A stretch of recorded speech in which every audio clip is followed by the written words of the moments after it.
The violent persecution of Christians in Nigeria has finally broken through the headlines, and a growing number of voices are demanding action. U.S. Ambassador Mike Waltz recently warned that the killing of Christians in Nigeria amounts to genocide wearing the mask of chaos. Churches are being burned, families chased out of their homes simply for wearing a cross, simply for saying Christ is King and that they worship Jesus. And enough is enough. Rapper Nicki Minaj has also become outspoken about the matter, calling the attacks an urgent injustice, and called on the international community to act in a speech before the UN. And I want to be clear. Protecting Christians in Nigeria is not about taking sides or dividing people. It is about uniting humanity.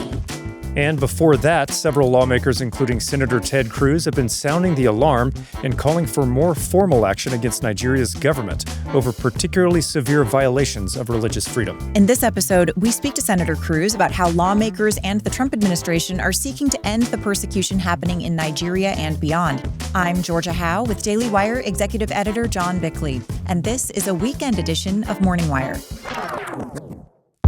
America is built on hard work and powered by American energy. Chevron has spent $44 billion with local businesses across all 50 states since 2022, fueling infrastructure and communities, all while strengthening local economies. Last year, Chevron increased U.S. production nearly 20%, powering communities and businesses from the heartlands to the coasts. We're helping to fuel America's energy advantage, building a brighter future right here at home. Visit chevron.com/America to discover more.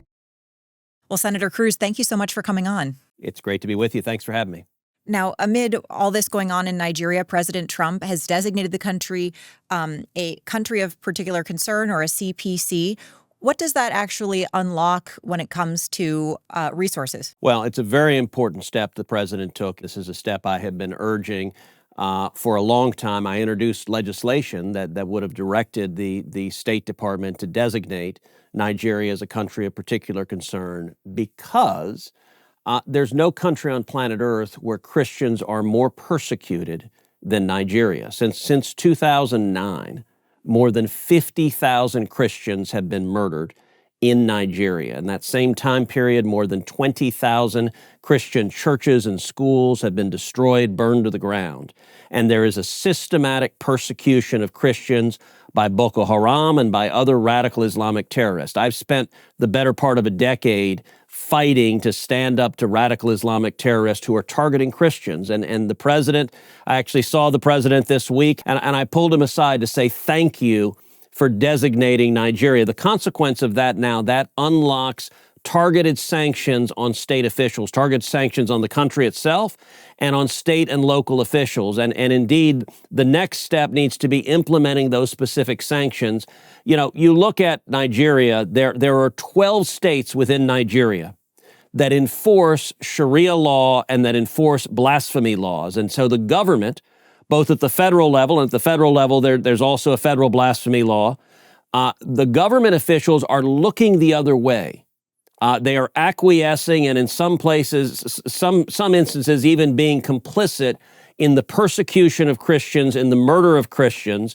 And so by designating them as a country of particular concern, it unlocks targeted sanctions to pressure them to stop acquiescing in this violence, to stand up and protect the rights of Christians, and as part of that, to repeal their blasphemy laws and Sharia laws, because those laws are often used to persecute Christians. And so this enables the Trump administration to use the full economic and diplomatic might of the United States to force the Nigerian government to protect the rights of Christians. Now, just wondering, is Nigeria nominally a Muslim country? How do they have all these Sharia laws on the books? Well, they've got both Muslims and Christians. At times, they're leaders who are Christians and purport to be defending the rights of Christians, but at the same time, there's a very significant Muslim population. And so the blasphemy law is a federal law that is in place. And as I said, 12 different states in Nigeria have blasphemy or Sharia laws on the books, and they are enforced. They are a tool that is used to persecute Christians, and that's not acceptable. And I commend President Trump for taking a strong stance against it and defending the rights of Christians in Nigeria. Now, something that's been disturbing is the legacy media has not just not reported on this, but in some cases downplayed it or attempted to say it's not happening. I just want to give, for example, an AP article. This came out a little less than a month ago.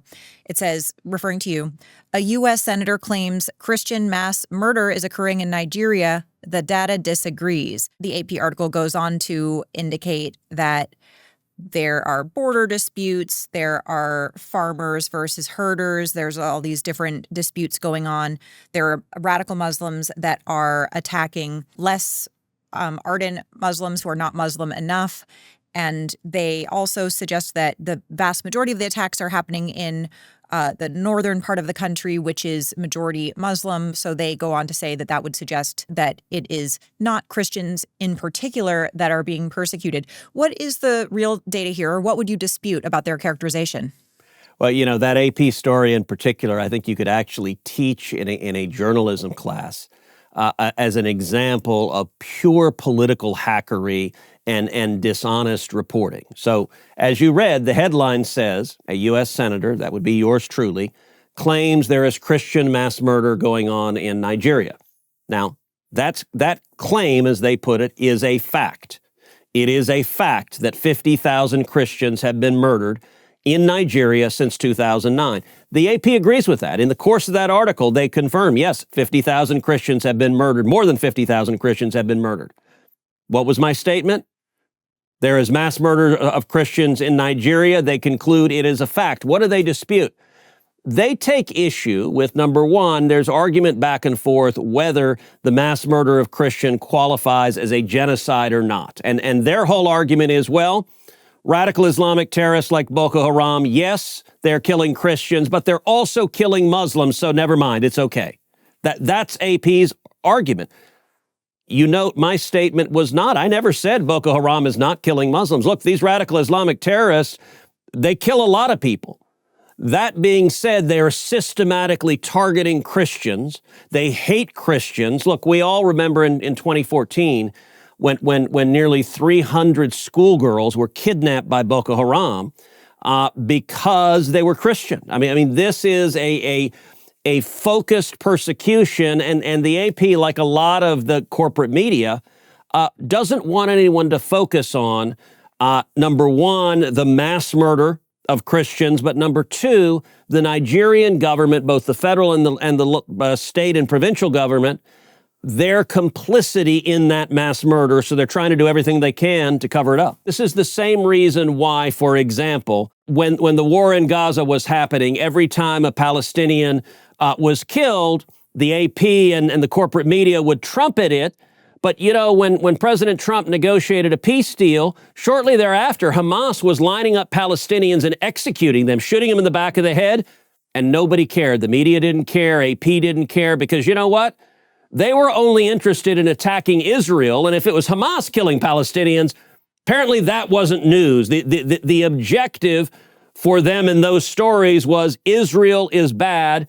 Here, when it comes to Christians, look, radical Islamic terrorism, the ideology of the left, I'll give you an example of this. I chaired a hearing a number of years ago about during the Obama administration, there was a systematic purge of the records at the Department of Homeland Security to remove the words radical Islamic terrorism and to remove the word jihad. Now, purge is a charged word. I didn't use it.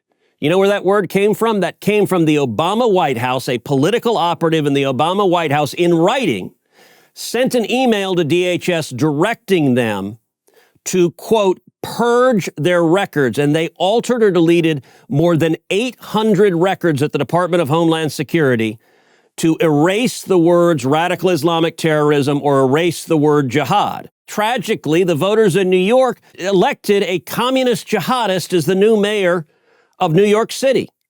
And so the AP is behaving, that reporter is behaving like most leftists, which is the violence, the atrocities of radical Islamic terrorists are of no concern to them. And even worse, if the victims are Christians, then the AP has no interest whatsoever in covering it, because they don't like Christians, they don't like Jews, they don't like capitalists, they don't like Americans.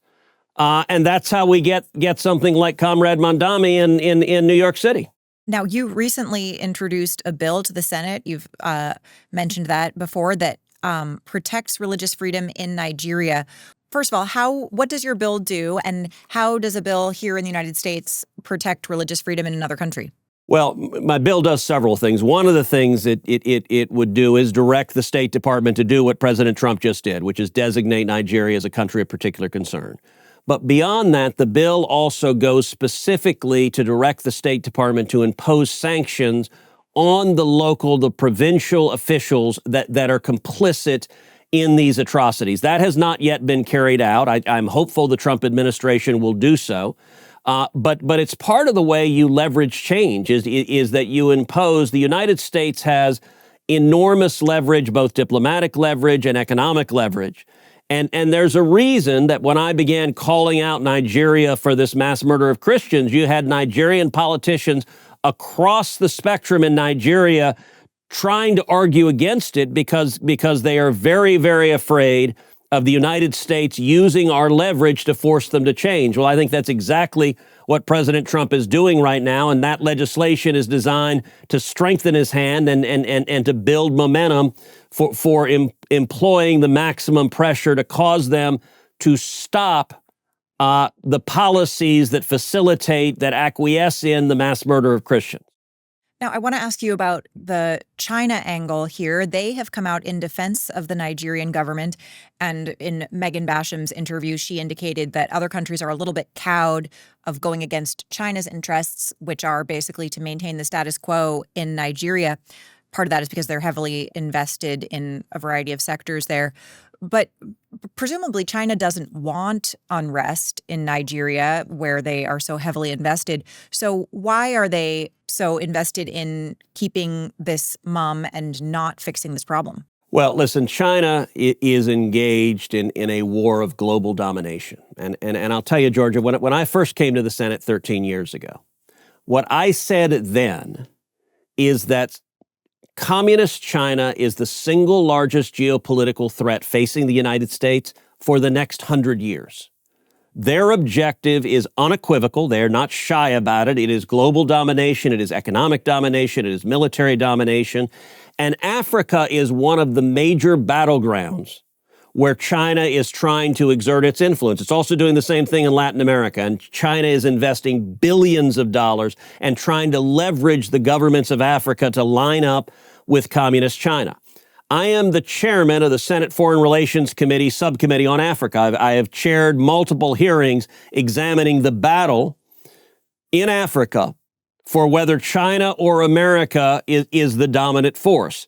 China wants all of Africa to line up with China, and there are lots of reasons for that. Number one, the African population is very young and growing. And number two, there are massive resources in Africa, critical minerals, oil and gas. There are all sorts of very valuable natural resources. China wants to dominate them. Now, what are their interests in Nigeria? Well, one of their interests in Nigeria is the Chinese communists are perfectly fine with persecuting Christians. The Chinese Communist government persecutes Christians in China. They also recognize that the more influence radical Islamists have in Nigeria, the less likely Nigeria is to align with America, because radical Islam hates America. And so from China's perspective, if they want Nigeria to side with the communists, one of the ways of doing so is trying to strengthen the forces that hate Americans, that hate Christians, that hate the West. And sadly, that's exactly what China's doing. Now, broadening out a little bit before I let you go, you said that Nigeria is where the majority of Christian persecution is going on, but there are also some other countries that are extremely dangerous for Christians, some of them in like Southeast Asia, for example. Where are the most dangerous places for Christians right now?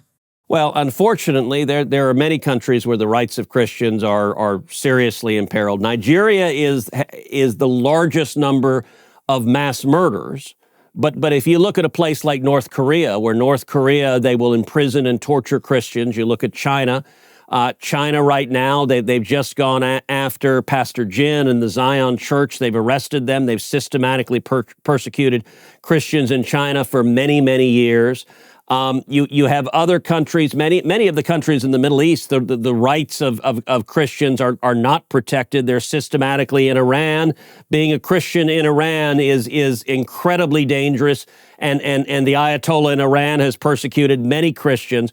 Where Nigeria stands out is the sheer scale of it. The numbers, 50,000 Christians murdered, exceeds those other countries. But make no mistake, a country like North Korea is absolutely tyrannical when it comes to Christians.